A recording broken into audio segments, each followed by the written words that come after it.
Welcome to Wholesale Hotline, where we cover everything to do with wholesale real estate. I'm Jamil Damji. I'm Brent Daniels. And I am Pace Morby. And together we cover the most important parts of wholesale real estate.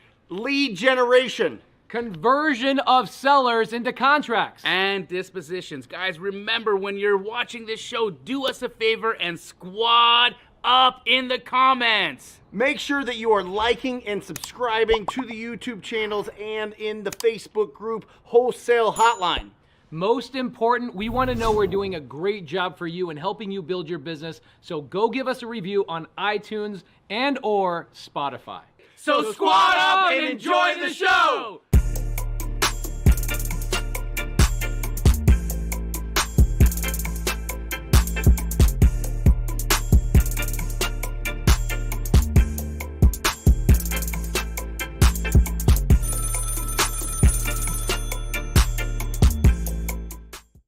Wholesale Hotline number 139. This is incredible. 139 weeks, man. 139 episodes. Real quick before we get into introductions, I want to give a shout out to Estra Deneri. Says, been listening to the Wholesale Hotline for about a year now. Every day I learn something new, amazing content and amazing people to strive to become one day. Keep up the amazing content and stay proactive. Thank you for writing that review. And guys, if you are getting value out of Wholesale Hotline, it helps us so much. We would love it, love it, love it if you give us a review on iTunes or Spotify. How many are we at now? And that is it. We're almost at 500. We're almost at... What's interesting to me is we routinely have 700, 800, 900 people, and we got so many new folks, and so we've even had shows where we have over 1,000 people. Yep. So here's what's funny, is that 700 of you will likely be here tonight, and I would say half of you guys won't even take the time out to go and leave us a review. Just jump in there, guys. The more reviews we get, the more incredible people we can bring onto the show. Yeah, but it's that piece, right? Like, guys, you know, there's a thing in the universe about reciprocity, right? This show has been free. It'll always remain free. We pour our hearts into it. We travel. We make sure that we spend so much money making sure that we can deliver Wholesale Hotline every week. And some of y'all want to leave a review.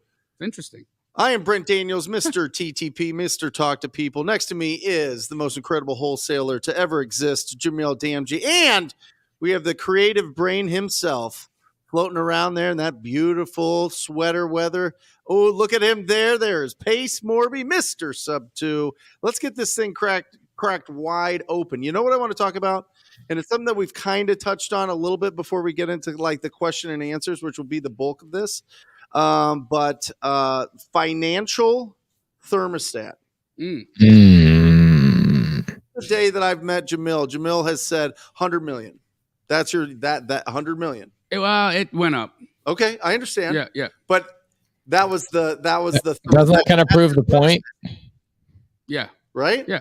I mean, that was the goal. That was what you were shooting at. That's what you've been striving for. It's not a million. No. It's not 100,000 a year. No. It's not 50,000 in savings. Hell no. Right? Yeah. How do you get, and we'll go to you, Pace, in just a second. How do you get such a high financial thermostat? Because the fact is, what I'm talking about, guys, is when you don't have a ton of money, right, and you get $1,000, it's like the most incredible thing ever, right? You get $2,000, it's the most incredible thing ever. But then you start getting up and you start making $20,000, $50,000. Then something in your mind says, I don't deserve this. Yeah. I need to go out and spend this. Yeah. I need to go out and show everybody how successful I am. I have to go and consume and get out there and get real fancy, right?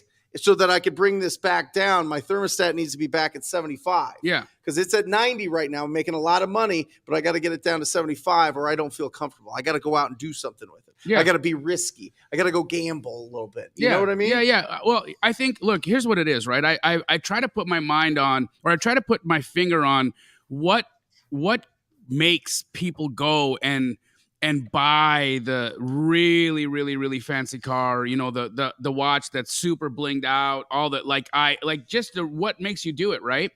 It's attention. It's 1,000%. You want the spice, baby.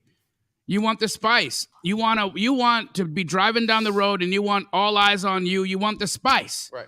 You want to walk, you want to get places, you want to be able to tell people, you want people to talk about you behind your back. You want them to say, hey, did you hear that guy got that Rolls Royce?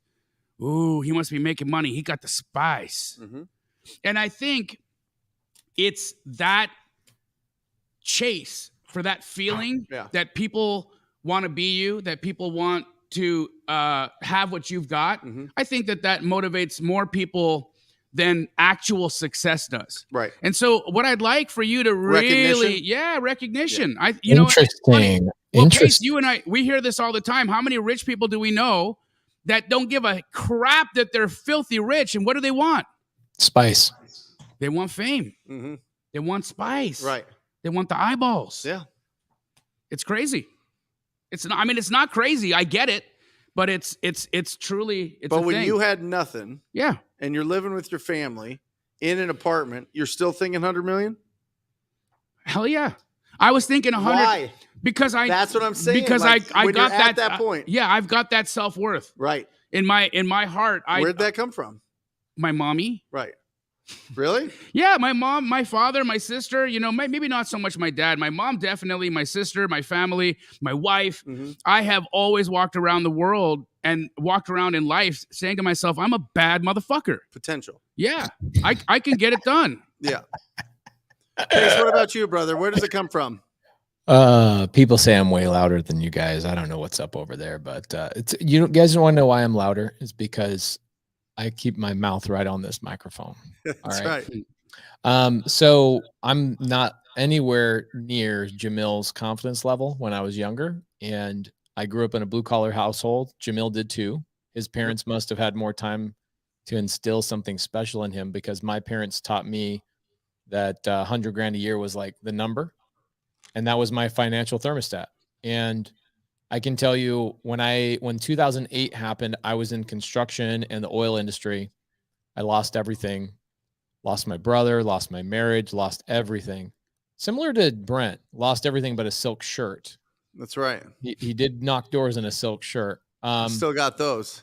I remember telling myself, walking around in an apartment complex, if I could only make $5,000 a month, I'd be okay. Right. That was my financial thermostat. And you know what? You know why I thought $5,000 a month was the number? It's because the people I was hanging around. Yep. Yeah. They were making $5,000 to $7,000 a month, and I was like, okay, if I could just hit that, I'd be fine, right? And they were spending their money on like nice trucks and stuff. So that I thought, oh, that's success right there. That's success, right? So I can tell you 100% of my success, besides 100 other reasons, but 100% of my success has elevated every time I elevate my circle. Yep. Yeah. And I get around other people that it's kind of like, if you're talking about the financial thermostat, I walk into a room the other day. Actually, here's a really great example. Jamil and I were on TV set today, and he jumps in my car. We had to jump from one set to another set and drive like 2 or 3 miles. The second Jamil gets in my car, he cranks the air conditioning immediately. And I was like, all right, I guess I'm adjusting to your weather. I don't even ask. I temperature, just do it. I'm like, yeah. Yeah. Right. But he just runs hotter than I do. So what I'm adjusting to his thermostat. This is a really great example, Brent. I think I know where you're going with this, because I have always looked at my board of advisors, especially since I started hanging out with Brent, as my financial thermostat. If I want to make $5 million a year, I got to hang out with people that their financial thermostat is $5 million a year. If I want to make $25 million a year, I got to get on in those rooms, and I got to be around those people. And I adjust my financial thermostat, not because I read it in a book, not because anybody told me, but it was because the people I was hanging around basically went over to my own thermostat. Like Jamil today, ironically, he's changed my financial thermostat, but also got into my car and changed my thermostat in my car today. It's very similar to that. What about you, Brent? That's it. I mean, it's the associations, right? Always. I mean, it just depends on who you're hanging around. I don't know. You know, I look back at it, Pace, and I remember reading Rich Dad, Poor Dad. And I was like, yeah, I'm definitely going to be Rich Dad. Yes. You know what I mean? Like, it was already there. It was already like, it wasn't like, oh, well, I got to go find, you know, a rich dad or something like this, or I got to find somebody that does it. It was like, okay, I can be that. Now what are the next steps? And I think, you look at what your identity is, you look at your associations, you look at, what you do all day. And that's the winning formula, I think. Yep. You know what I mean? Like you can want to be around people that are making 5 million or 10 million or $100 million a year, but you got to be able to hang. Right. Well, I mean, what was funny, right? We were all together, Pace and I don't, but Brent, it was such a blur the last 14 days, Yeah. Pace. But we have a mutual friend who has an account with $20 million in it. Just chilling. And just chilling, just 20 million chilling. And, with her investments, she pulls out $1 million a month. Right. What does she make a month? 4 million. Yep. She makes $4 million a month. She doesn't know what to do with her money, and she's like, I don't want to pay taxes. So she just leaves all her money in her investments and let it compound. Right. She pulls out $1 million a month. And she's just, and her Pace and I are sitting there like, bro, like these are our friends. Right. These are people we hang out with, and we're right on her tail. I mean, we're not far behind, right? So it's like when you think of that, we have opportunity to get wealth like that because we're around people like that, that have lives like that have financial opportunity like that. Yeah, but how do you get around a person like that? You do stuff like this. How did you do? How did you get around this person? Literally went to a mastermind. Right? You wrote a check. We went to a mastermind. We got around a different group of people, and being around that different group of people invited us into a conversation that, did the things. In fact, if we're going to trace it all back, if Pace and I were talking about this the other day, we traced it all back to Pace opening up that door and squashing beef with me and Cody. Yeah. Pace squashed beef with me and Cody, put us in a new room, put us in a new room, that put us in other conversations, that put us in another room, that put us in other conversations, that put us in another room, that put us in another room, that put us in another room, that puts us in a room with people having $20 million hanging out in their bank. They're just pulling out $1 million a month doing nothing. Crazy. Yeah, and that was in 11 months from that. 11 months. Yeah, 11 months. It goes fast. Like it's fast when you get into the right rooms and you I look at like Matt Andrews, right? Like Matt Andrews runs a big mastermind. And I was talking to him. I go, man, did you ever think you were going to run a big mastermind like this when you were younger? He goes, no, I just knew I was great at filtering good people and bad people. And I go, wow, that's really interesting. He goes, if you really think about it, a mastermind, amongst other things, but a mastermind primarily is a filtering mechanism for you to know you're going to hang out with high quality, top tier people. Because I'll go to like a real estate investor meetup and I'll have a conversation with somebody and I'll go, dude, let's do a deal. And I'll never hear from that person ever again. I got to follow up with them 85 times before we do a deal. Yep. Whereas you go to a high level mastermind with people, you go, let's do a deal. I'll hit you back when I get home. And they're like, no, dude, we're doing a deal right now. Pull out your phone. Let's do this. You're like, holy crap. We just made money like right now.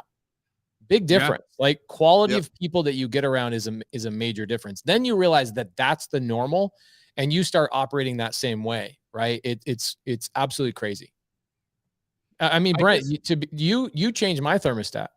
Yep. I mean, I remember I've told this story multiple times, but for people that are newer to the show, this was probably 4 years ago, I'd say. Brent calls me, Steve Trang, the owners of Batch Leads, a handful of other people into a room. And he said, I was there. And, well, you were the other handful of people, bro. Come on. Yeah. You guys have spent a lot of time together today. I could tell. So, actually, yeah, we have actually spent we've spent the last 14 days together. That was great. It was a lot of fun. So Brent brings us all into a room. He doesn't really educate us on what's going on or expectations. He goes, all right, everybody tell me what you made and where did you make it? And I don't want any bullshit.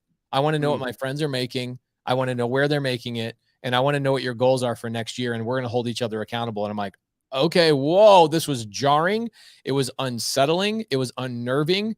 But honestly, it was, if I could track back 100 conversations that I've had very powerfully since then, I could say that it was the wording and the terminology I learned from Brent in that meeting that gave me some amazing conversations between then and now with other people, where I can walk right up to somebody confidently and go, what are you making? What you got in that bank? What are your investment strategies? What's working for you? What's not working for you?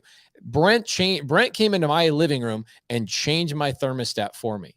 And it was because I was around Brent. And then the very next year we did it again. The very next year we did it again. Mm-hmm. And you see the people, everybody in that room rose 25, 50, 75. It was crazy. Some people 300 and 400% returns on their income because they were being held accountable to very high level, amazing people, your peers.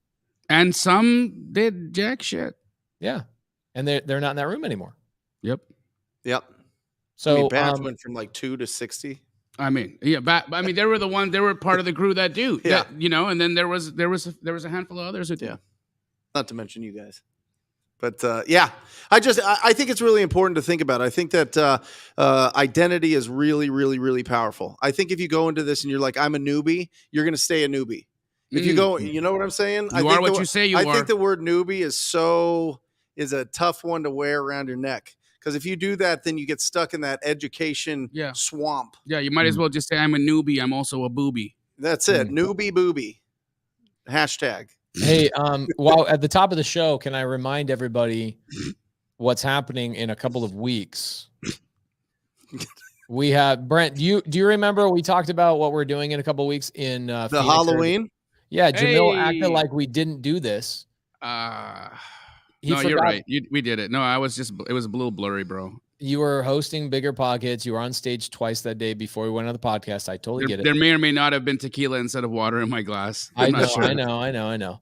When you said, I don't remember this, I was like, oh, he must have had a little bit of tequila. So we are doing Nightmare on Deal Street. Nice. October 28th. Okay.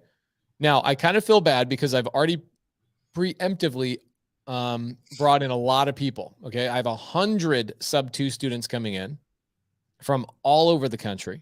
Awesome. Okay. What we're going to be doing is everybody out there that doesn't know what Nightmare on Deal Street is Halloween weekend. Okay. Halloween weekend. This is Friday. October 28th. Coming down. Jamil's bringing in his students. Brent Daniels bringing in his students, and we're going to break everybody up into individual groups, and we're going to have a competition of doing agent outreach. And if you are a TTP student, you are an Astro student, or a sub-2 student, we're going to be streaming this simultaneously, and we're going to be doing some grand prizes to see who can get the most appointments, most contracts, and we're doing that on October 28th. So right around the corner. Let's go! That is the last Friday of the month, right? Scary. Last Friday of the month, yeah. Rock and roll. So we're going to be doing that from 9 to noon on Friday. Okay, so all right, you guys need to invite, I'd say 20 students each. See if you can get 20 students there. Astro fam, come on, step up. Here's my suggestion to both of you guys. I know this isn't a hard poll for you. Here's what I've been doing. Every single month, I've been inviting 100 of my students to my office, spending a full day with me. It's costing them money. They're not paying me, but they're paying for flights and hotels. Okay. And I understand the sacrifice they're making. They're taking a day away from their family and their job, et cetera. But I just want to get to know my students all over the country. And there's some areas in the country I'm not going to Bismarck, North Dakota, right? I'm not going to Ohio. I'm not going to Iowa. I'm just not investing there. So I don't spend a lot of time there. So we're trying to invite students from all over the country to come out, see what it feels like, spend a whole day with us. I suggest that Brent and you, Jamil, do not invite a lot of Arizona students. You guys get students from all over the country. See if you guys can get 15 or so students from all over the country. I've already got 20. It's done. Done. All right. So Brent, what about you, brother? You think you can get some people? It's tough because we're doing too many deals, you know? It's tough to leave. It's tough to get everybody together. There's just too much. That's what they're doing. They're coming together to closing deals. They gotta get these checks. They gotta deposit them, Pace. I mean, it's all fun and games, but we're closing deals here. Yeah, we'll get 20, no problem. Okay, cool. We look forward to it. October 28th, 9 o'clock in the morning to noon. We're going to be doing that in the sub-2 and Astro offices. It's a nice, big, open area. We're going to have a lot of fun. It's great AC. We keep the rooms. I can get Keanu. You think I can get Keanu to come back out for the day? You better get Keanu out here.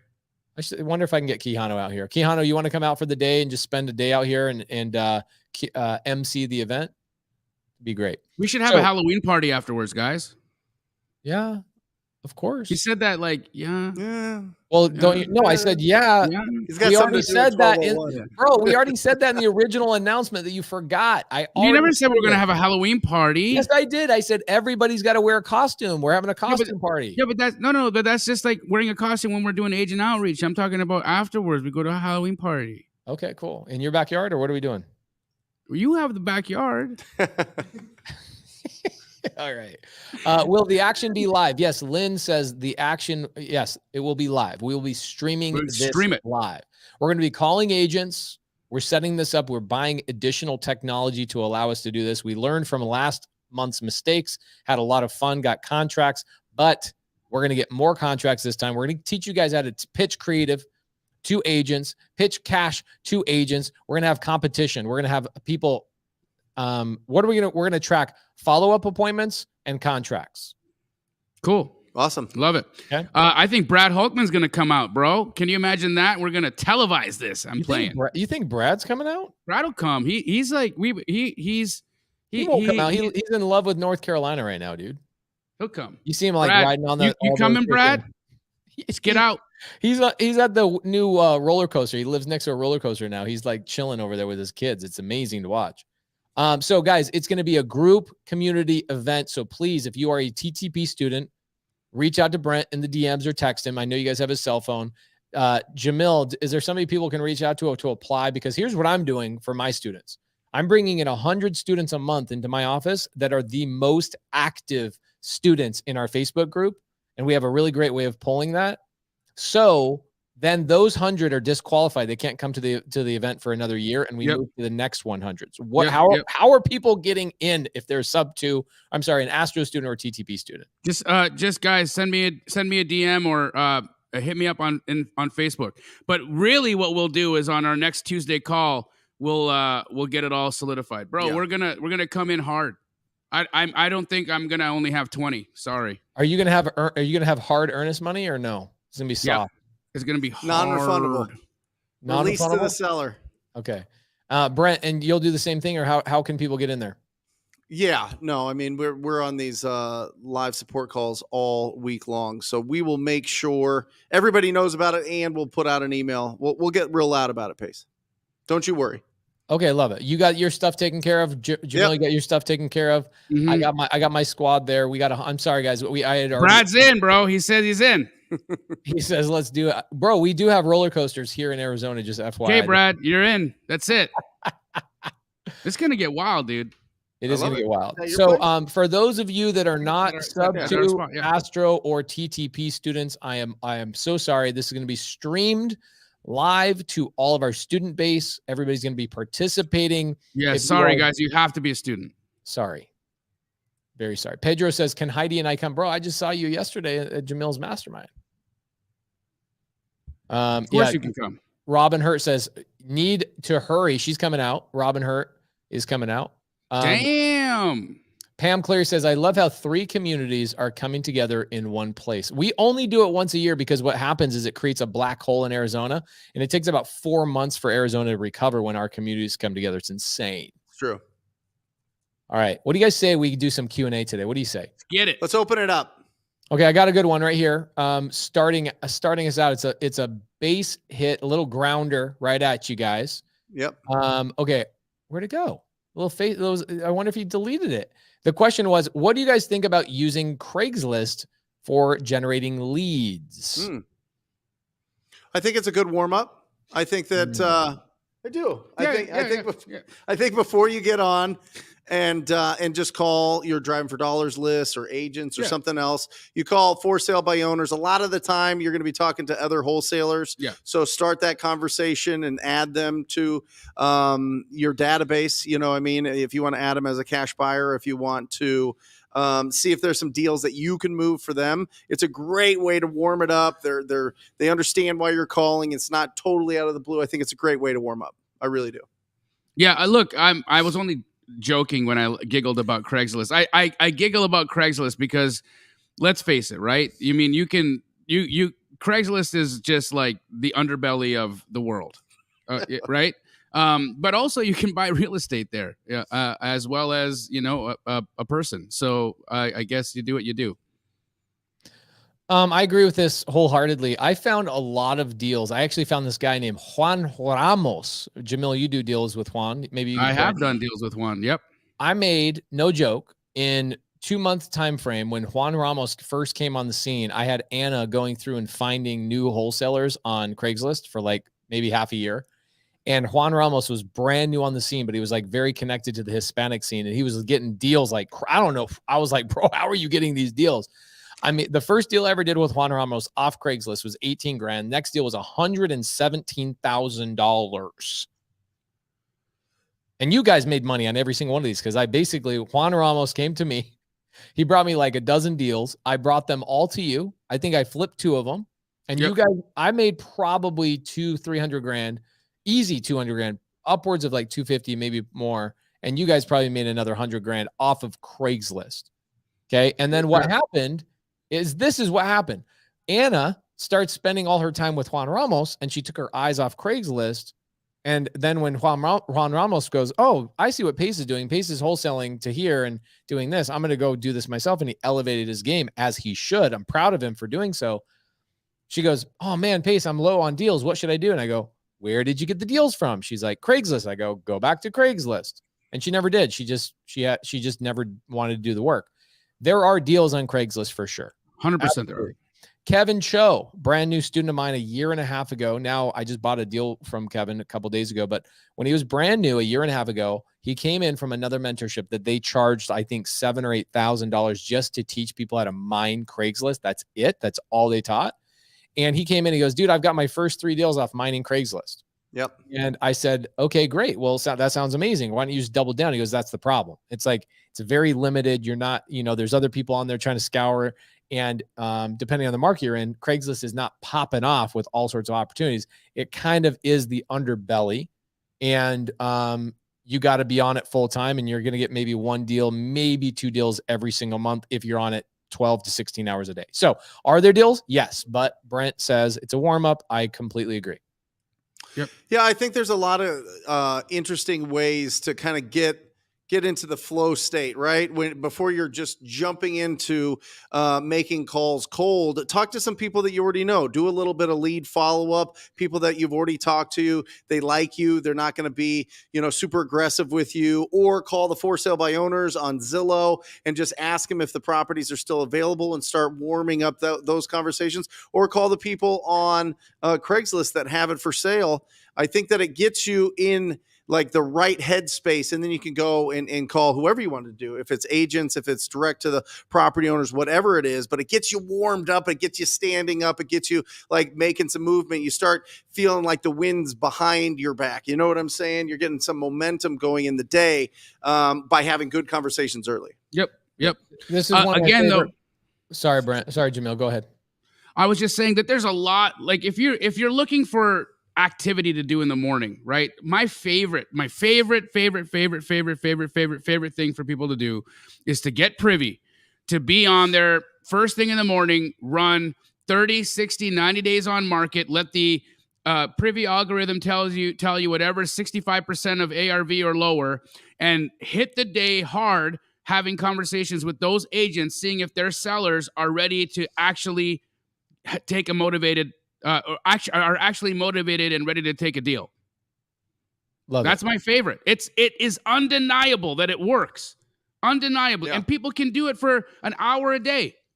They spend an hour a day and they can make a 3 to 4 deal a month business out of spending an hour a day hanging out on Privy for, and having a handful of conversations. It still boggles my mind that people come up here and say, I haven't got my first deal yet. It's crazy. Can you have, Brent, a pilot's license and a license to drive a car? Can you have both licenses? I can. Okay, but when you're flying your airplane, you're not using your driver's license, right? You're using your pilot's license. Correct. Right? Yes. Okay, and when you're driving your car, you're not using your pilot's license, you're using your driver's license, right? That's correct. Okay, so that's how this question lays out to me. I hear, can I have a real estate license while being a wholesaler? Yes, you can. And I think in a lot of ways you should, because you're going to learn some skills on both sides. You'll get some credibility on both sides. And you have to remind yourself that as an agent, you are not a wholesaler while you're acting as an agent, and vice versa. It's the same thing with being a pilot and driving a car. You can have both licenses. In fact, both licenses improve your skills of the other license. You have added credibility, added skills, added practice.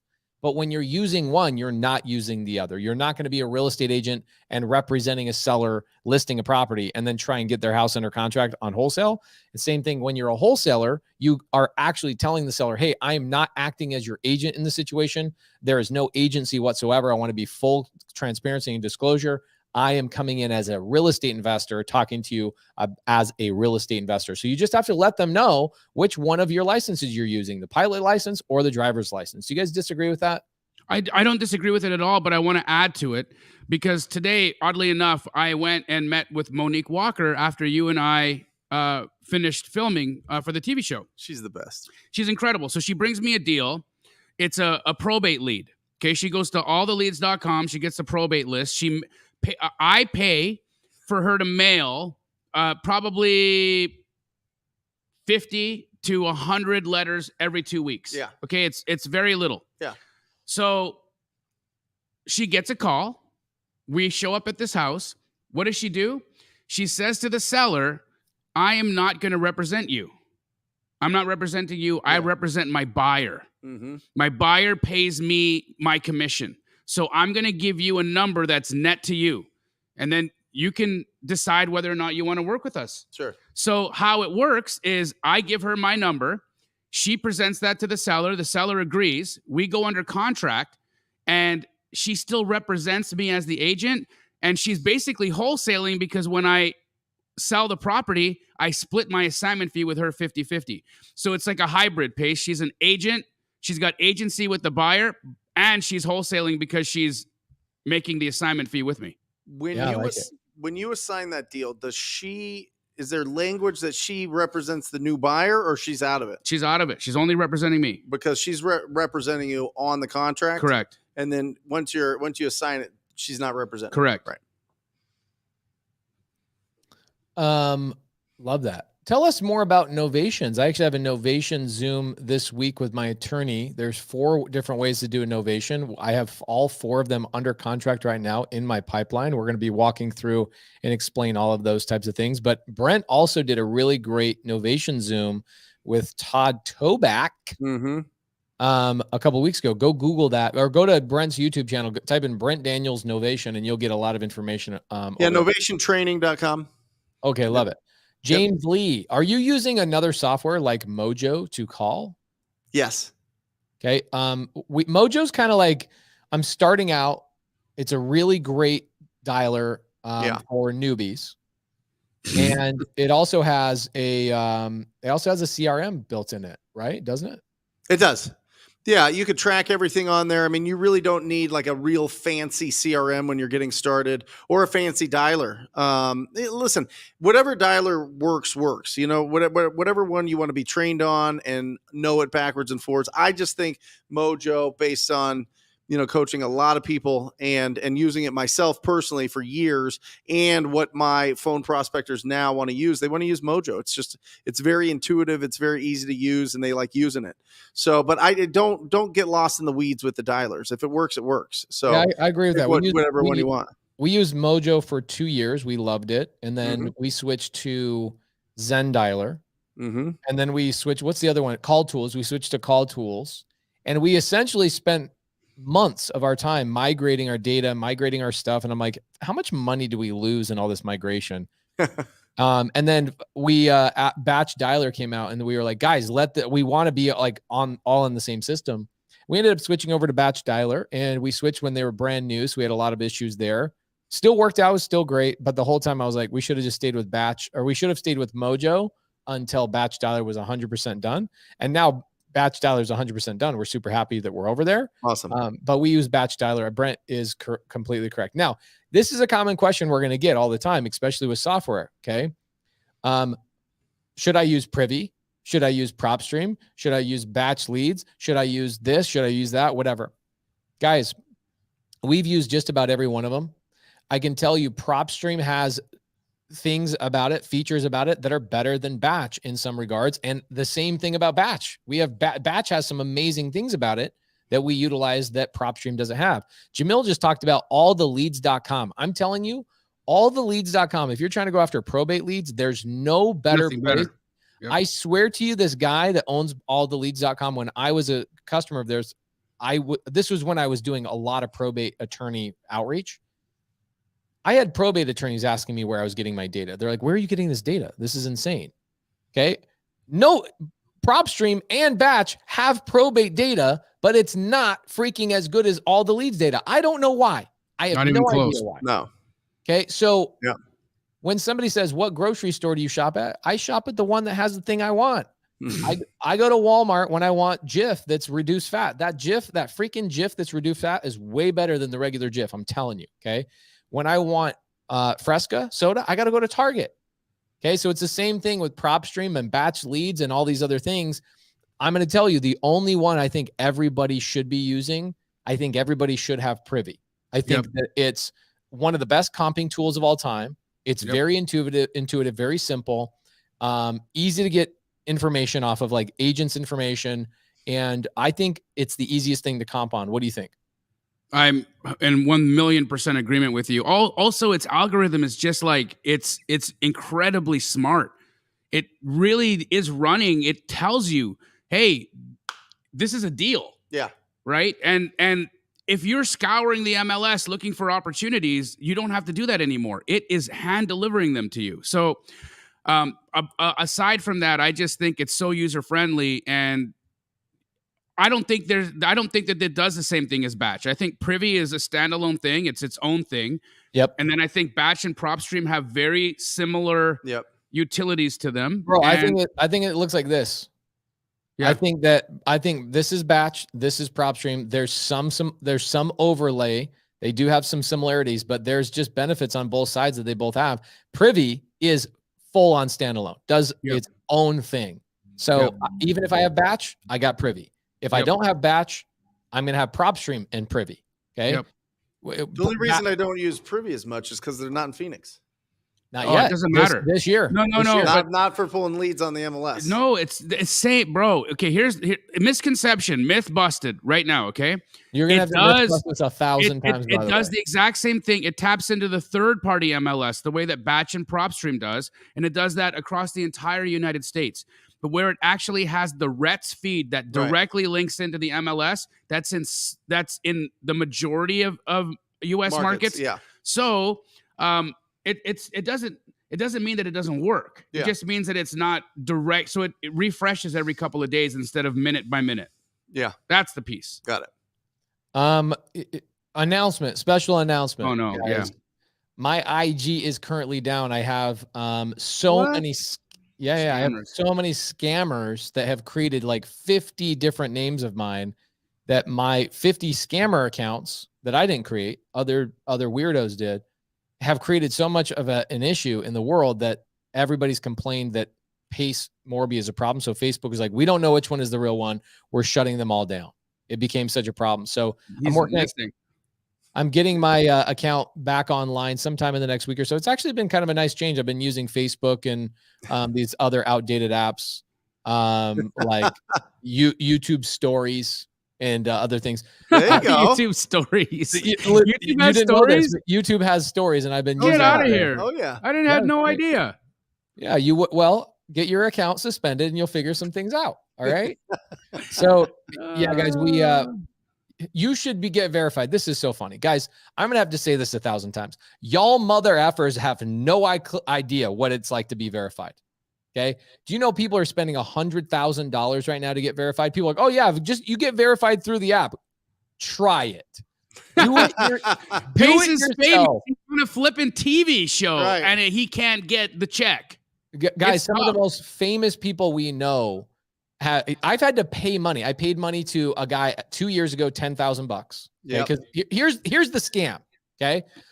There's a Facebook rep that basically builds relationships with influencers. And that Facebook rep is like, I'm going to be the gate, and you have to pay me $10,000 to get you squeezed through all these people trying to get verified. And that's been going on for 5 years. This is not new. The problem is Facebook is starting to figure this out. And so the price of these like gatekeepers goes up. It's not 10 grand anymore. Now, a year ago, it was 15 grand. Okay, well, I paid one guy 10 grand. I paid one guy 15 grand. No blue check. Okay, no blue check because they get fired or whatever it was. That 25 grand's gone. And by the way, even when I go to A&E, who is our television show, and I go, guys, can you please help me out? They go, yo, we got a lot of pull over at Facebook, but we don't got pull for verification blue checks. That's intense. Now, I have a buddy that just got a blue check the other day. He paid $67,000 to get a blue check. Don't you have one? Yeah, but I'm Jamil. Yeah, that's what I thought.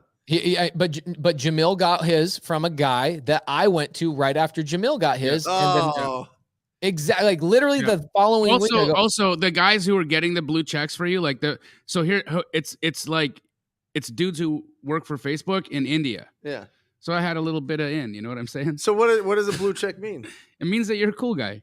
That's what it is. It means you're verified in like all these scam accounts. You're the real one. People are like, okay, it's not Pace, right? And then when somebody wants to report a scam account, that scam account can get shut down way, way faster because Facebook isn't looking at two non-blue check accounts. They're looking at one blue check account versus a non-blue check account. So those scammer accounts get shut down so fast that it's not even worth their time trying to scam you because you have a blue check. So it means actually a lot. And we've been trying it for 2 years. So when some knucklehead tells me to go get a blue check as if I haven't been desperately trying. Can I just say a little thing here? Yes. When I first got my blue check, I loved just going to people's pages and leaving comments because it's kind of like you're wearing jewelry.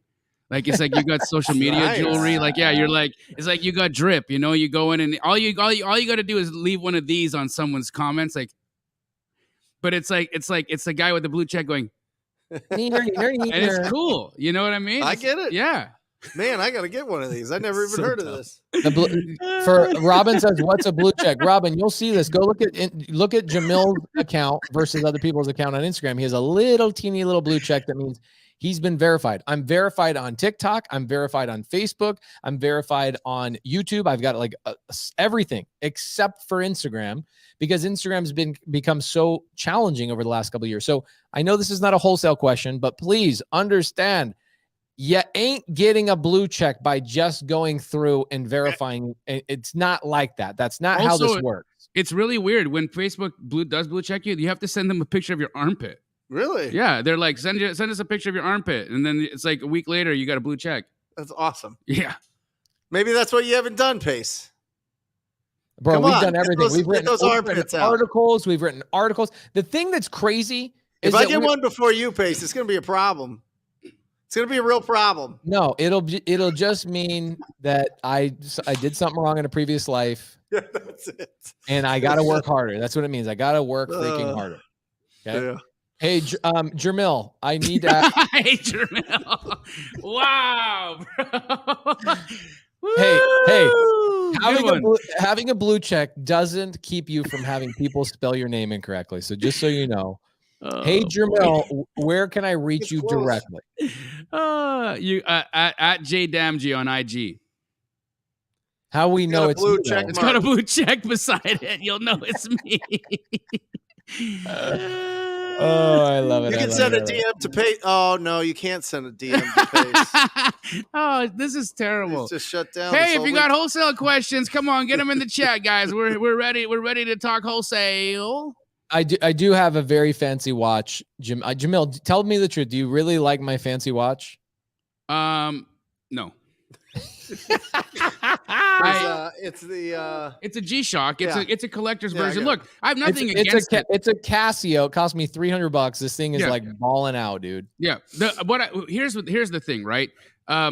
I always clown Pace a little bit because he wears no watch, right? Yeah. I think a timepiece is just an important thing for a gentleman to have. Whatever it is, it doesn't need to be covered in diamonds or anything like that. I'm not into that kind of thing. I think that's weird. But just a really nice timepiece. And I have offered to buy this man a watch multiple times. I'm like, Pace, do you like this Rolex Presidential? No. Pace, do you like this Breitling Navitimer? No. Pace, do you like this Patek Philippe? Nope. I'm trying to get him to say he likes one of these because I'm trying to buy my friend a gift of a beautiful timepiece.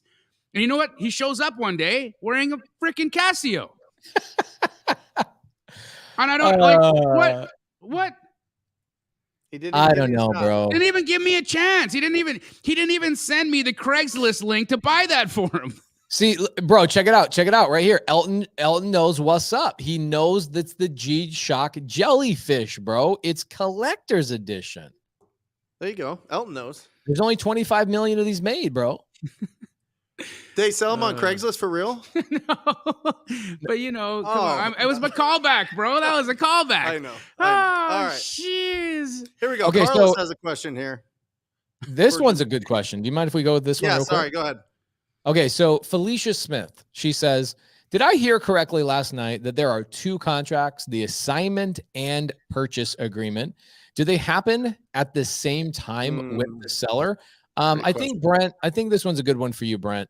Yeah, Felicia, no, the purchase agreement is between you and the seller. The assignment is between you and the cash buyer. Don't you have a whiteboard? What's that? Don't you have an iPad you could bust this out or something? Visual, dog. Yeah. So, okay. Here we go. You explain it. So I've got the seller, right? You and a seller. That's an A/B purchase contract. Okay. So A is the seller. Yeah. You're B. Because this is the wholesaler. Put WS, right? Can you put some muscles on him, please? What is that? Okay. So that's the wholesaler. That was he was making a diagram of when you got your vasectomy. Yeah, that's it. That's what it looked like. Oh yeah, I forgot about that. Okay, so this is the seller. What happens? So the seller and the wholesaler go into a contract that's called a purchase and sale agreement. Okay, so we sign a contract, and that contract is called a PSA, a purchase and sale agreement, right? Right. Also known as an AB contract. Okay. Oh, because this is party A and this is party B. A to B. Yes. Okay, purchase contract. Love it. All right. And so this is a wholesaler. Now, where does an assignment contract come in play? So once wholesaler sells property or finds a cash buyer that wants to purchase the property, he needs to transfer that PSA, the power of the PSA to somebody else. And the document that's used to transfer that purchase and sale agreement to another person is called an assignment. And who are we assigning it to? Your cash buyer. Okay, so the buyer is party Let's call him C. Okay. Yep. So this contract that you guys are signing is called an assignment, right? Yep. Mm-hmm. I'll just call it an ASS for short. Ran out of assignment. Okay. Now, here's the thing that a lot of people are missing is you take both of these documents and where do we send these? Hey, are you having a stroke there, Josh Thomas? What's happening here in the comments, bro? What's he saying? I don't know. Oh, he's having a stroke. So where do these documents go, Jamil? They all go to the title company. Okay, so the title company, or depending on the state, this could be a closing attorney, right? Yep. Title or attorney, depending on the state. And so the title company is going to look at your purchase and sale agreement, and they're going to look at your assignment agreement, and they're going to see, okay, well, there's the A to B contract. Perfect. And they're going to be happy about that. And then they're going to see the B to C contract, and they're going to see exactly how much you stand to make between the two documents, right? Yes, sir. Amazing. Can you block Josh Thomas, please? Yeah, I will. I don't know. Sorry, guys, don't spam the comments. It's not nice. Josh, why you gotta do that, bro? Why you gonna make us block you? Chat 69's back though, Pace. I don't mind that I don't mind. They always spice up the party just a little bit. I'm okay with that. They really do. Yeah, Jason's got it right. Not freaking knucklehead. Mm-hmm. So, hopefully, did that answer the question? So, hold on a second. I feel like I failed when I just did this education when we have this. So, yes, it is two separate documents. And in fact, do you guys mind if I pull these two documents up and do a little Not at all. share? Sure. Let's pull it up. All right. We'll walk you guys through this. It'll be a really good little exercise. We did this a couple months ago, but there's obviously new people here. And so they need a little bit more love. Okay. Happy to do that. Happy to go through it. Wholesale contract. I call it wholesale contract new. You know how many times I've had to change my wholesale contract name from wholesale contract new to wholesale contract new. Because I've changed it so many times. All right, here we go. Let's make sure this one's full screen layout. Here's my little Dropbox. This one changed. Ooh, look at this. It changed pretty recently. All right, so here's the purchase contract and escrow instructions. This is the contract that you write with you and your seller. Correct. Okay. This one's 3 pages. Okay. I'm going to go through it just really quickly for the people that are newer, and I will let you guys know exactly how you fill this out. Okay. So you're going to put the property address right here. APN, not super important. The title company can fill that in, or somebody else can. You don't need to worry about that. I never did. Earnest money, depending on what seller you have. You're going to either be putting $100 in there, $1,000 in there. And if you're working with an agent, Jamil, agents typically want to see about 1%? Yeah, it really depends on the market. I think here in Arizona, I get away with, $2,000 as an EMD, but people in Houston are putting down $100. Yeah. So it really $10 in Alabama. It really just depends on the market. Yep. Well, because the houses in Alabama are worth $30. So, of course, you're going to put earnest money down at $10. You know what I'm saying? Just kidding. I love Birmingham. Yeah. Okay, so you're gonna put the purchase price in here. Close of escrow. This is the date that you're supposed to actually finish the transaction. For anybody that doesn't know what opening escrow and closing escrow means, it means start the transaction and end the transaction. So close of escrow means, when are we going to finalize this bad boy? When are we going to make this thing solid? Escrow agent, these are the people that are handling the documents and transferring ownership. These are the people that basically run the whole transaction. Parties, this is the seller, the buyer. Inspection period, that's pretty simple. What do you guys typically put in for an inspection period? 10 days? I'm a 10-dayer. Brent? Yep. Yeah, it just depends. It depends on the deal, but if there's something sticky to it, right, Pace, like a post possession or something, I'm gonna want at least 2 weeks to 30 days. Just depends. But if you can't sell that deal, you got to get out of that transaction so you don't tie up the seller. So if you can't sell a deal within 10 days, typically you got it locked up too high, and you need to either get a price reduction or give that deal back to the seller. I know in 5 days if we're gonna make it happen or not. We know in like a couple hours. Yeah. But some of them are a little bit trickier if you need to get on the phone and call a lot more people now. Okay, so I'm gonna while I'm sharing this, I'm gonna put this in the side comments. This is the document right there. It's a Dropbox link. It's free 99 for you guys. We spent with Sean St. Clair. He's an attorney we've had come on here multiple times. I think we spent about $7,000 for having him revise this multiple times. Here's why this is such a great contract. It is a contract that allows you to have access to the property, inspection and access to the property. Buyer, in buyer's sole discretion, may, through a written notice to the seller, cancel this contract during the inspection forward. Okay, that's great. I love that. I can cancel it anytime during my inspection period. I love that. Instruction to release my deposit upon cancellation. That one's really good. Is it a do you have explicit language in there saying one person only needs to? Yep, right here. Seller hereby waives any rights under state or any other law to object to the release of deposit. This contract is canceled by the buyer during the inspection period. Waives and waives any right to provide any additional written consent to the release of the deposit. This contract is if the is canceled. Blah blah blah blah blah blah. All right, this is a great contract. As is purchase, existing condition, close of escrow, blah blah blah. Who cares about that? Click cure notice. We don't need to go through that today. These are the ones that I love the most. All right. Miscellaneous. All right. Miscellaneous right here. Assignment. Buyer may assign this contract or any of its right here under to any person, partnership, corporation, or any entity without notice to the seller. The seller's consent to such assignment is not necessary or required. Okay. Buyers. This one's another good one. Buyer's marketing of its contract interest. Buyer has the right to market its contract interest in the property, blah, blah, blah, blah, blah. And you can even market this on the MLS. All right. That one's a good one. Memorandum of contract. You need this one. If you are a wholesaler, you need to make sure you have this paragraph in your contracts. And that's it. That's basically it. It's a very simple contract. It's basically 2.5 pages and it covers your butt in multiple different ways. I'm going to share this to you guys one more time because there's somebody going, wait a minute. May I add a little piece to this, Pace? Yeah, please. For those of you that are going direct to agent, this contract will not work. Right. Right. They You need will- the agent uses their contract. They have to use their contract. Right. It is, and I've looked at, for the majority of states, I haven't looked at every state, but I've looked at over 40 of them.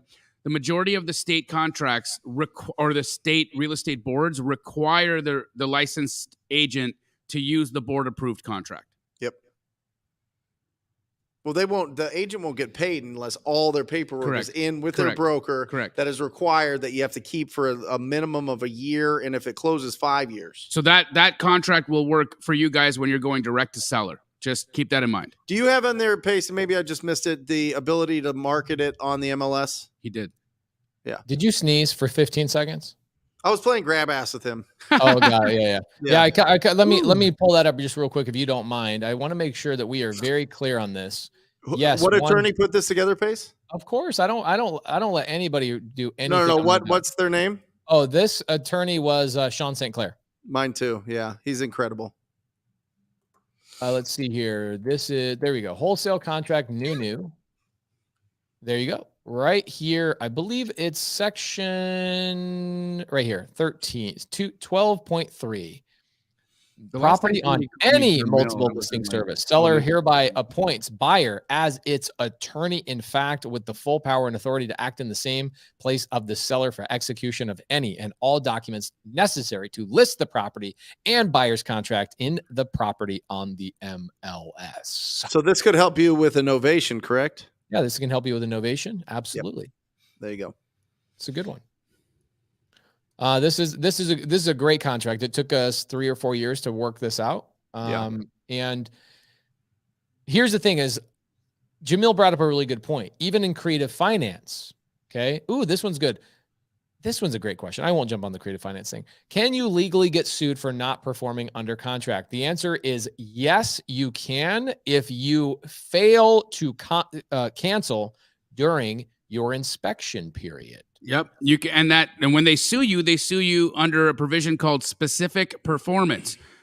Now, really quick, when you use a state or a board approved realtor contract, they typically have a provision in there, which is, well, not only the cure, but it's liquidated damages being the forfeiture of the earnest deposit. Yep.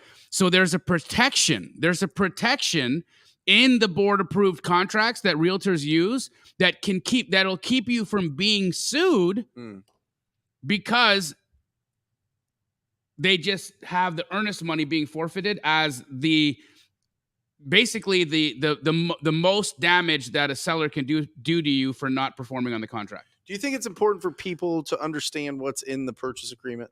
Oh my God! Yeah, of course, you're 100%. signing a document that's legally binding. You should know what all of it says. Because the question stems from, well, what did you just agree to? That's what it stems from. What's in the contract? Right? Can you get sued? Is it in the contract that you can? And what happens if they decide to take legal action? Right. Right. It's all outlined in the purchase agreement. Understand what the purchase agreement says. Okay, so check this out. So here's the start of the transaction. Let's say that your transaction is 30 days. Right, you start your transaction, you tell the seller, hey, seller, we're going to close in 30 days, okay? This is a typical timeline. You're going to start the transaction by opening escrow, by taking the document, the purchase and sale agreement, and you're going to open that by emailing it to your title company and say, hey, I'd like to start the transaction. Therefore, you have started the transaction. You have technically done what we call opening escrow. This period right here, the first 10 days, if you write 10 days in your inspection period, this gives you 10 days to go out and try and sell the property, market the property, do whatever you want to do with the property, bring contractors to the property, buyers to the property, do whatever you want. But after this 10th day, you no longer have the right to cancel. You are now in the no-go zone. So when do I want, if I want to cancel a contract, when should I be canceling a contract? Within the 10 days of your inspection period. So in this section right here. Yes, sir. This section right here is when you should be canceling your contract. Yes, sir. If you cancel your contract here because you're a knucklehead. Yep. Do you have the chance of getting sued by the seller? You absolutely do. Amazing. And that You would be can called what and kind of lawsuit again? We said it earlier. specific performance. And guys, there could be, if you had a really litigious seller, let's just say this, okay? Let's just say that you pass your inspection period and you don't close, and your seller is under the impression that you are closing. So they go and they put down a $200,000 non-refundable deposit on the purchase of a new house.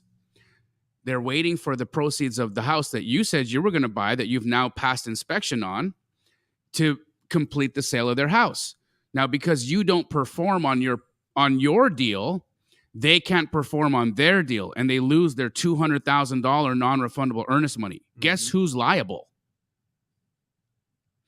So this is the reason why, guys, it's really important that you pay attention to the contract, that you understand that you need to perform whatever you got to do, whether you're going to sign or do whatever it is in the inspection period time. Otherwise, blowing past that could be a dramatic situation for you. Now, how often have I seen people get sued for specific performance? It's very rare. Typically, what will happen is you go to a thing called arbitration, and in arbitration, they will just, at that point, they'll say, how much was the earnest deposit? So much dollars. Okay, that's what you're entitled to. Take it and go. But I'm the one that typically sues for specific performance. The buyer typically sues. Yeah, right. I'm the buyer, and this is a great question right here, right on the screen. Phil, I love this so much. What a great question. Great question. Because here's the thing: if I go sign a contract with the seller, here's my contract with the seller, and I want to go to Brent, and I wish I could. Don't you think it'd be cool if I could push this through and you would receive it? Oh my gosh. Go get a piece of paper right now. Let's do this. Okay, hold on.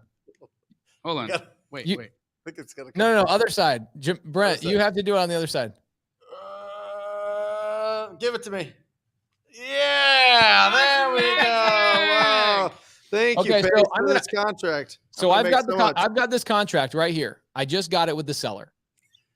And I go, hey, Brent, do you want to buy this deal for $300,000? Yeah. And you say, yeah, I like this deal, but I want to see what you're assigning to me, because you wrote a big, thick, juicy contract with that seller. I don't know what you wrote in there. I don't know what the particulars are.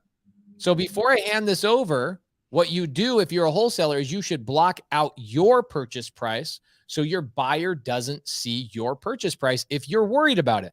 Jamil, in all the hundreds of deals I've done with you, have I ever blocked out my purchase price with you? Nope. No, because I trust my guy that I'm JVing with, right? Yep. If you're somebody that doesn't trust your buyer, like if you don't trust Phil, just block out the one thing, block out the purchase price. But wholesalers that think you're crazy because you want them to give you the original contract, those people are crazy. The buyers, they're scared. They're scared. They're scared that you're going to tell them you can't make that much money. Right. That's what they're scared of.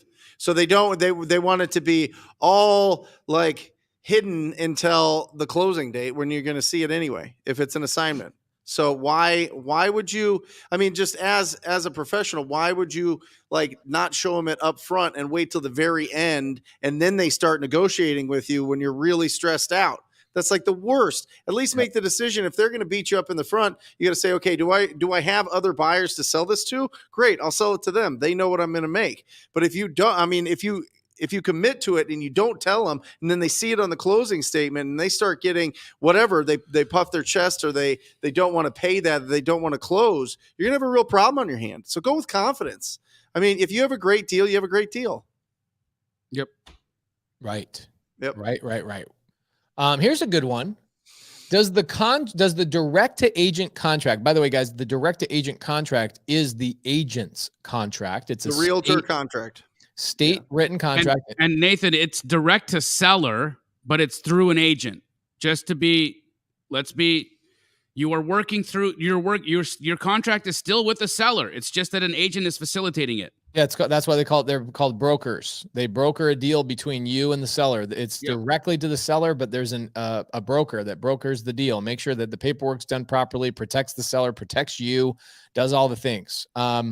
So does the agent's contract have the language for the buyer to back out, or the ability to assign the contract to another person or entity like the DTS contract does? The answer is yes, it does. Your inspection period gives you the ability. Now, if you have an agent that says this has no inspection period on it, and you're a wholesaler that doesn't have a buyer, should you be locking up that contract? Nope. Why not? I mean, unless you plan to take it down yourself, because you're putting yourself in a situation where that's what you're promising to do. Mm-hmm. Yeah, if it's a smoking deal, go for it.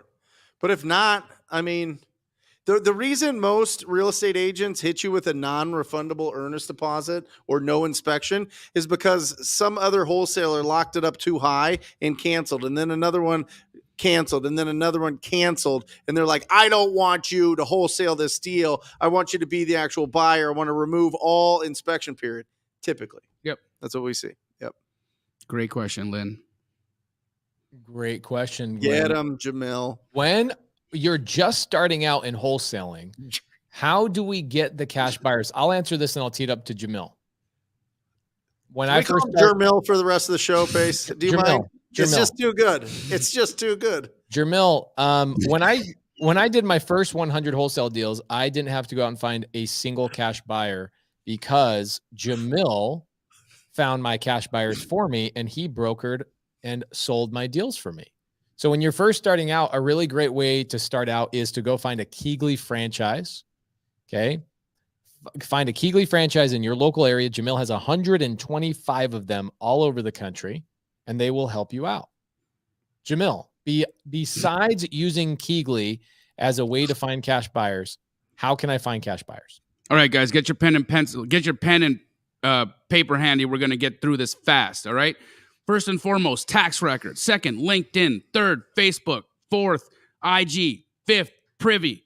Sixth, batch leads. Seventh, MLS properties just listed that look like they're flips. 8, real estate meetups. 9, go to the Google and type in cash house buyer in whatever city you're in, and talk to that person that pops up first because they're spending money. So they're definitely buyers. And then 10, yo mama. Oh yeah, my mom does buy deals. That's tax records, LinkedIn, Facebook, IG, Privy, batch leads, MLS meetups, Google, and Wholesale Hotline. yo mama. Yo mama. Wholesale Hotline. We have Ingrid's found a lot of buyers in here. Other people have found a lot of buyers in here. There's buyers in here, right here. I'm a buyer. Shoot, we bought a deal today from Keegley. Yeah, boy. So suck on these. All right. Joshua says, do we need to write up in the additional notes on the assignment contract that our own EMD gets returned to us on closing and not go towards the purchase price after we assign? Man, if you had to do that, your closing attorney or your title company needs to be fired. But that's a great question. What do you think, Jamil? I've actually seen title companies mess up and try to apply it.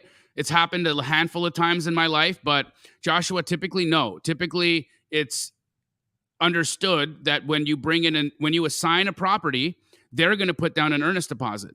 And when you close that, your earnest deposit gets refunded to you because they've taken your position in the contract. So now your EMD is no longer the EMD that binds the contract. Now the EMD that binds the contract is the EMD between your assignee and your original seller. This is a good one. I like this one right here. Some agents shy away from the idea of wholesaling. I think of agents that shy away from wholesaling similar to like a basketball team, right? You got Shaquille O'Neal. This is when Kobe was alive and playing with the Lakers. Kobe could play any position, right? He could be down in the paint. He could go towards the hoop. He could shoot a three-pointer, jump shot, whatever it may be, right? He can do anything. But could Shaquille O'Neal drain a three-pointer anytime he wanted to? Nope. No, it kind of feels weird. Agents come in all shapes and sizes, guys. Mindset shapes and sizes. Mm-hmm. Okay. Some of them like to just stay in their one lane where they do open houses. There's nothing wrong with that. Okay. Don't be upset with them. That's just a business model that they chose to go and cater to. There's other agents that are like Kobe Bryant that are like, yo, I'm doing everything. That's Monique Walker. Who made the most money on the Lakers? Kobe Bryant. Made more money than the freaking coach. All right. And the reason being is because those agents get it and they have the IQ, the intelligence, the work ethic to do everything and expand their horizons. We can't be mad at agents that are like, yo, I just want to stay here and do open houses and like get a couple of listings here and there. That's just their business model. It's just they don't understand it. They're not trying to understand it. But I'll tell you what, and I love the fact that we're in a buyer's market right now because real estate agents have absolutely shifted the way that they're talking to everybody, investors and wholesalers alike. Right now, if you have a pulse and you call, they're wanting to talk to you. Guys, don't get in your head, okay? The world has changed. The world has changed. Real estate agents know it better than anybody because they aren't having their phones ring. And if their phones aren't ringing, that means that they need buyers.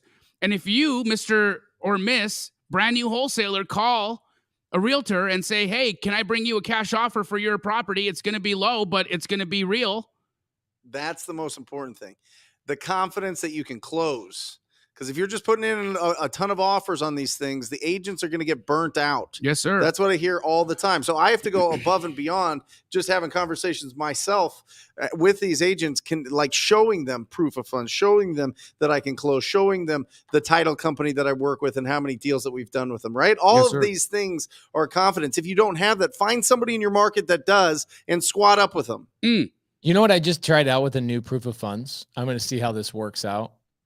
I get, so I used to send out a proof of funds to all my students to go, hey, here you go. I've got 1.3 million in my bank account. It's my account. And here you can use my name, blah, blah, blah, blah, blah. And tell people like, I'm your funding partner, whatever. And I'm just letting you know, like, I'm not buying any deals with you, but I will back you if it's a good deal.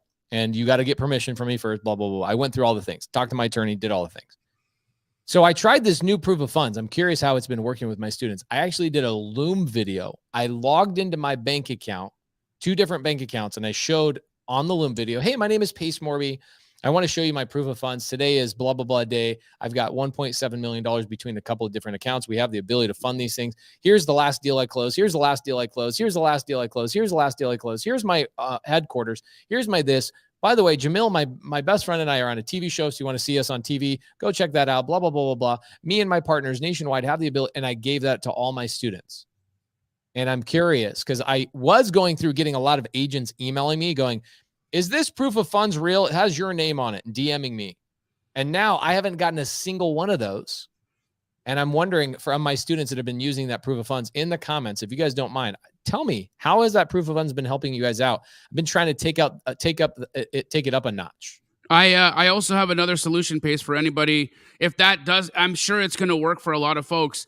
If you have somebody who wants just a document, go to flipfundllc@gmail.com and you can use mine.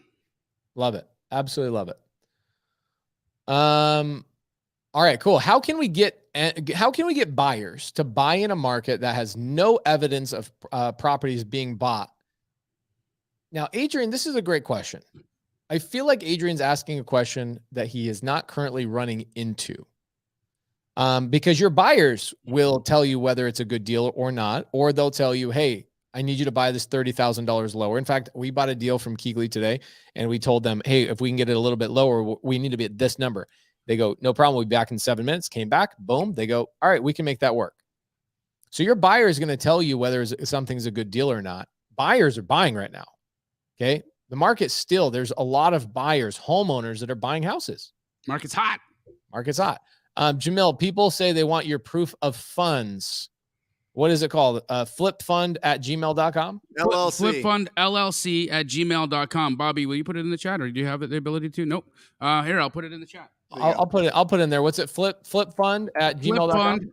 Flipfundllc@gmail.com. It's all right. Flipfundllc@gmail.com. So the other place you can get a proof of funds, guys, is if you guys go to one of these dating sites that's in the side chat, make sure you go to those dating sites. They'll give you a proof of funds. All right. Yeah. Okay. This is great.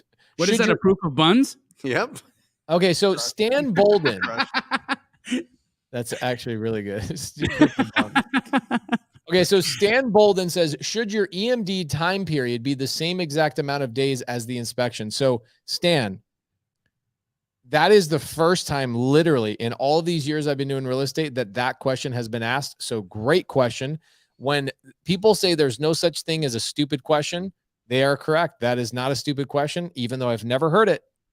This tells me that you don't understand the simple concept and you haven't done a real estate transaction. Otherwise, you would know this. So thank you for asking it, because Peter Pena, he also had the same exact question. So thank you, Peter and Stan, for the question. The answer is your title and escrow office and your closing attorney, always, they know that your earnest money and the transaction are married to each other. Those are not two separate things, okay? They are not two separate things. It's not like when you propose to a girl and you give her a wedding ring and saying, because like an engagement ring is an earnest deposit on your marriage, just FYI. Hey, that's a good one. Yep. Oh, I get like 2 or 3 of these a day, bro. Just coming up with them, knocking them out. So an engagement ring is like earnest money. And when you propose and she says yes and all that kind of stuff, then 3 weeks later you find out that she's kissing your cousin or some guy named Jermil, and the marriage is not going to go through. She gets to keep that engagement ring a lot of times unless you can convince her otherwise. That is not how it is in real estate. If you cancel during the inspection period, it is required by law that they give you that earnest money back as long as it states that in your paperwork. So make sure your paperwork is dialed in. All right. Earnest money is the engagement ring. I love it. Yeah. It's not the buns comment, but it's good. Yep. It's good. It ranks right underneath there. Underneath Jermel. Oh boy. So good. So good. I like the references. Okay, cool.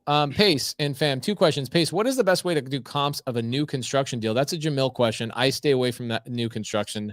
Once I quit construction as a contractor for 10 years, I go, I'm not answering another new construction thing. I got to go find a friend of mine that's going to answer that question for me for the rest of my life.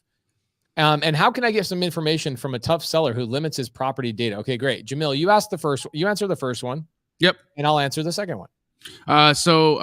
Wanna Sky said, how do I get the comps for a new construction deal? You ask the builder. For real. There's no comp, right? The thing is this is brand new construction. So the builder's going to set the price for brand new construction. It's not comps. We don't have things to compare, because the only thing that you can compare it to is what they've got in the sales center, what they're saying that this property is selling for in the sales center, or what a property that is brand new constructed just closed for this month. That would be the comp, right? In new construction, you can't go back. Right? It's brand new construction, so it can only be compared with brand new construction. That's how it works. Love it. And how can I get more information from a tough seller who limits his property data? So when you ask a seller question about his house and he's being rude to you and he's being short and all that kind of stuff, one, you haven't followed up with him enough to earn his respect or her respect, I imagine. You got to follow up with them. Number 2, you got to ask better questions and be more polite. And sometimes I get really rude. When I get an A-type seller, oh my gosh, one of my best seller calls on YouTube is when a seller immediately gets rude to me and I feed it right back to them, but stronger, and I can overcome them because they respect that. Oh, whoa, this guy's giving me the heat. So watch some seller calls of mine and you will see exactly how I overcome a very tough property owner. But it's either through rapport or matching their energy. Those are the 2 things that I do: build better rapport or match their energy, or even overcome their energy. Or find somebody nice to talk to. Yeah, there you go. That's another one. Don't get one-itis. I mean, listen, you can win every conversation if you want, but should you? That's the question you need to ask yourself. Are you going to be putting too much energy behind somebody that's going to just drag you through it just to win a conversation? Or do you want to go get a really smoking hot deal from somebody that actually wants to communicate with you? I have a thing that I like to do when someone's just being a total douche knuckle to me on the phone. Yeah. I just ask them, hey, is everything okay? All right. Yeah. Are you okay? Yeah.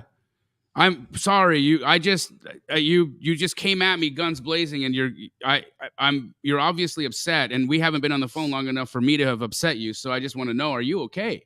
It's a great. I think it's an honest question. Yeah. I love that. One thing that we're negating here is that a lot of times we tell stories about long-term follow-up with our audience, and we say you guys got to follow up and follow up and follow up, and the deals are in the follow-up. So guys, the deals are in the follow-up, but they need to be with sellers that are actually interested in having a conversation with you. Don't just follow with sellers that are rude and angry and all that kind of stuff. Follow with sellers that actually want to have a conversation. All right. Couple things here. Just real quick, let me just put this out there. People keep asking, what about Privy? Guys, I did a challenge where Jamil and Tarek find Ronnie a deal. I just put that out on my YouTube. You want to go figure out how to use it? Go check it out. That's it. Here's the problem with that, bro. If people were going to go and this is why you and I have to continually do live challenges every month to help people, because people only want to watch live data. Okay. And this is really this comment right here from Crystal is proof of this. You guys are giving out proof of funds to non-students and there's only 50 likes on this live. What the heck, man? We got to work so hard to like try and change people's trajectory and change their lives. It is so hard. Jamil, you know this. You get like maybe 3 or 4% of people that will go over that. I know what you did on that challenge. That's insane. If somebody goes and watches that challenge, is it on your YouTube? Yeah. It's on your free YouTube, not your paid YouTube. That's $85,000 a year. It's free. How do they find that? YouTube.com/Jamil. YouTube.com/Jamil Damji. Jamil Damji. God. Crystal, thank you for pointing that out. Jamil, you are 100% correct. People need to G now. It's a G. It's Jermil. Can somebody make a fake account under Jamil? If I don't get my Instagram account back, I'm naming myself Jamil Morby. Look, stupid. Okay, so Carium Green says, can you legally get sued for not performing under contract? So Carium, if you look at my screen right here, we covered this for about 6 straight minutes. Yeah. That whole answer was for you. This whole answer was for you. You must have showed up late. That's perfectly fine. Just want to let you know that we have already answered that question. Here's the thing is if I'm in a real estate transaction, bro, I feel like I'm on one of my Zooms right now. I have to answer the same question 85 times because people show up at different times. Oh my gosh, guys, come on. If I cancel during my 10-day inspection period, there's no lawsuit. Okay. There's no issue. There's no problem. Everything's good. I can walk away. I get my earnest money back. Everybody's happy. The contract specifically states that if I cancel during that time period, everybody's happy. Everybody's expecting it. In fact, the seller is expecting you might cancel during that time frame. However, if you miss that 10-day time frame and you cancel during this time frame, then yeah, you run the possibility of getting sued. So hopefully we've answered that question clear enough, even with caveman drawings today. Yeah, you might get sued and the police might come and arrest you and take you to Jermel. Wow. Nightmare on Jamil Street.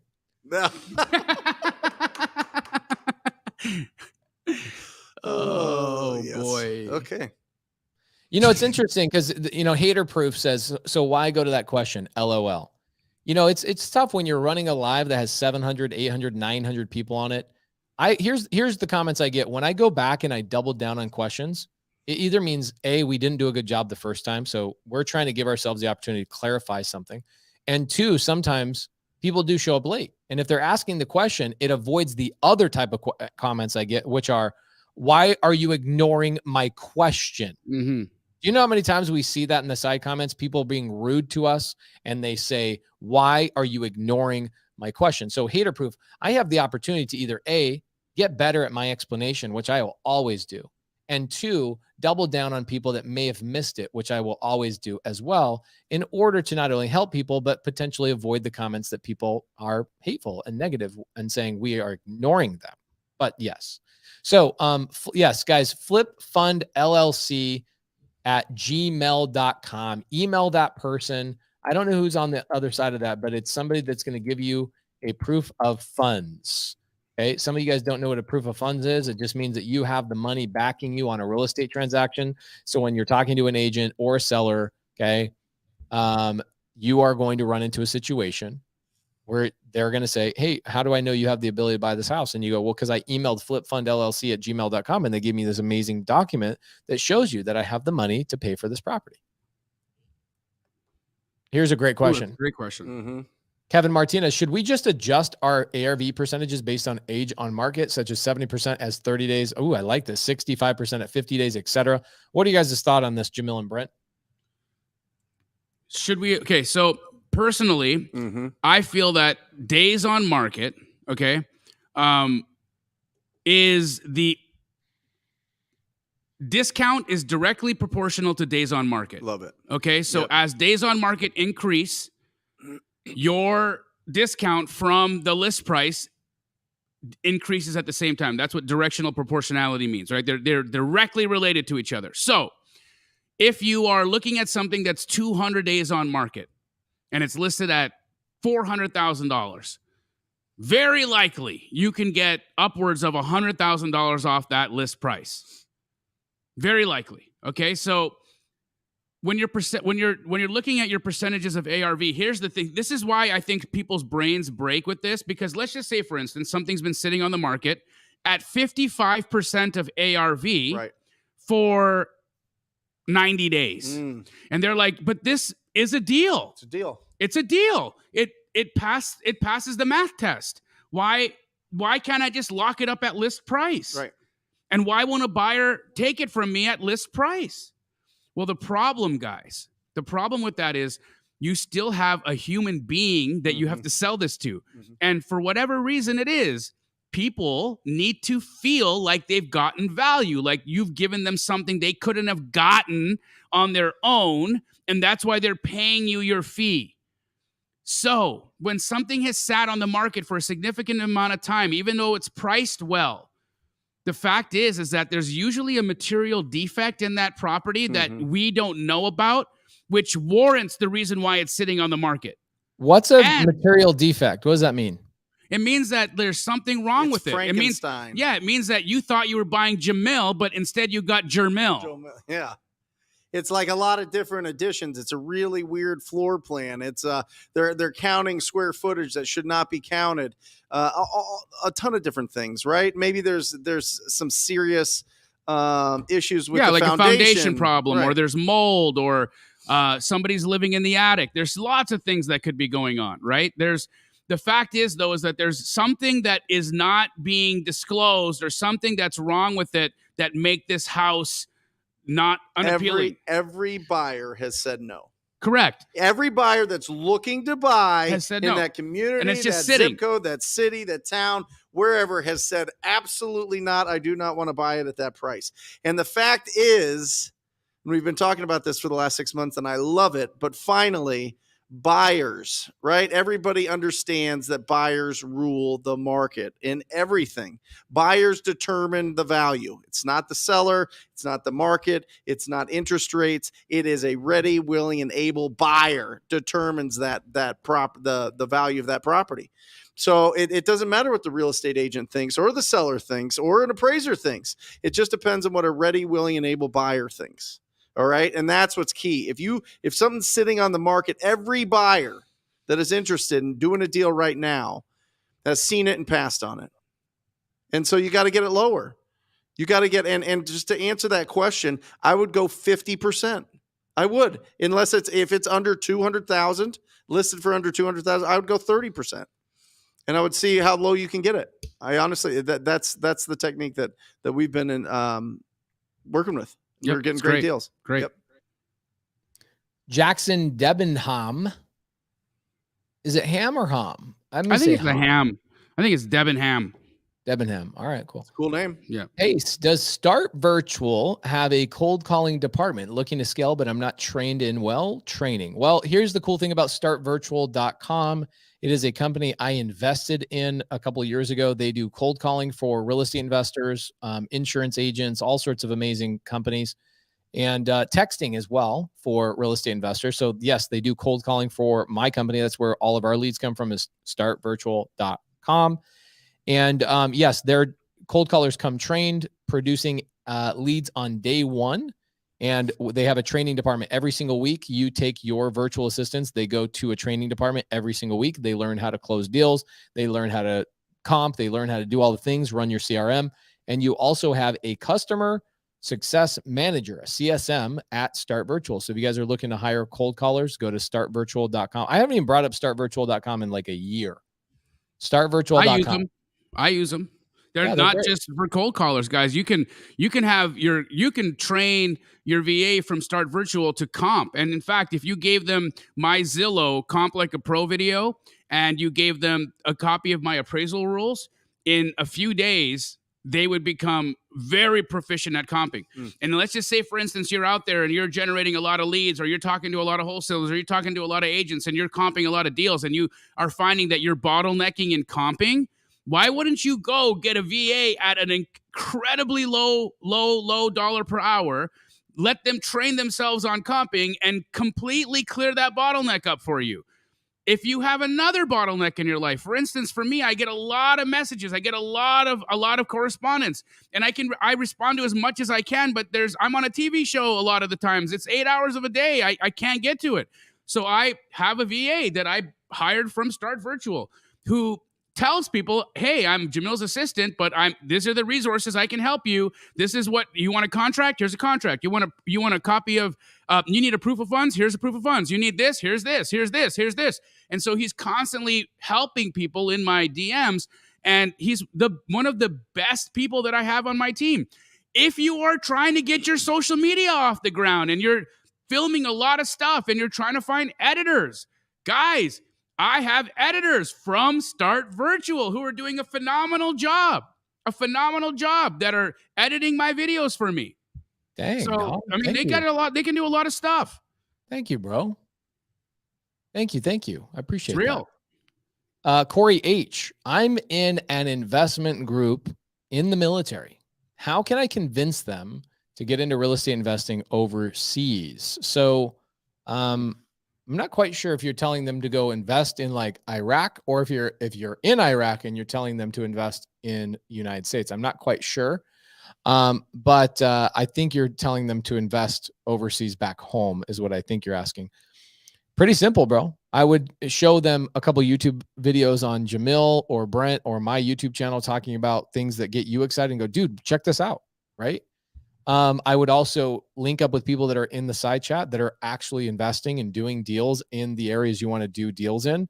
And I would link in with them and get in their world and figure out how you can invest in somebody else's deal, take your success story, and then show it to your buddies.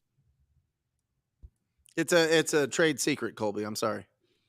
He has those Reebok pump things on his elbows. He just I'll pumps share everything else, but not that. Colby, nice try. Yeah. Not today. Not today. Oh, wow. What a great show, guys. Great show. Episode 139. Thank you guys for hanging out. Any final words? What's going on? Yeah. So I just want to let everybody know that this community is incredible. We have Pace and I, Brent, we were all together at BPCon just recently. So many of you guys came out. It is incredible to see and meet so many of you guys face to face when we do show up at your town. But on top of that, just to see people squatting up, people getting into each other's lives, becoming friends, becoming business partners, helping each other with their path to financial freedom. This is incredible. And you guys absolutely are a cut above so many others that you spend time on your Monday night here learning about real estate, learning about how you can gain some very effective and really not so complicated tools in your life to absolutely change your financial destiny. So again, week after week, we love you. We applaud you. We thank you. Leave us a review. Beyond that, God bless you. Have a flippin' amazing week. See you guys. See you next week. Love you. Oh, you don't have something on Wednesday? Huh? You don't have something on Wednesday? Tell me about I always look forward to what you got going on Wednesday. Live show Wednesday, 10 a.m. Pacific Standard Time. Haven't decided what we're going to do. We're either going to do a cold call breakdown or we're going to sell some land. Either one. So join us. We're going live for 90 minutes answering your questions, celebrating, ringing the victory bell, and squatting up in the comments. So make sure you join us on the Brent Daniels YouTube channel. That selling land situation sounds dirty. Later. Oh, yeah. Or just say squat up. So squat up and enjoy the show. Yep. Yep. Okay. 1, 2, 3. So squat up and enjoy the show. What are you doing? I didn't say that thing. Why? I don't know. Okay. So squat up and enjoy the show.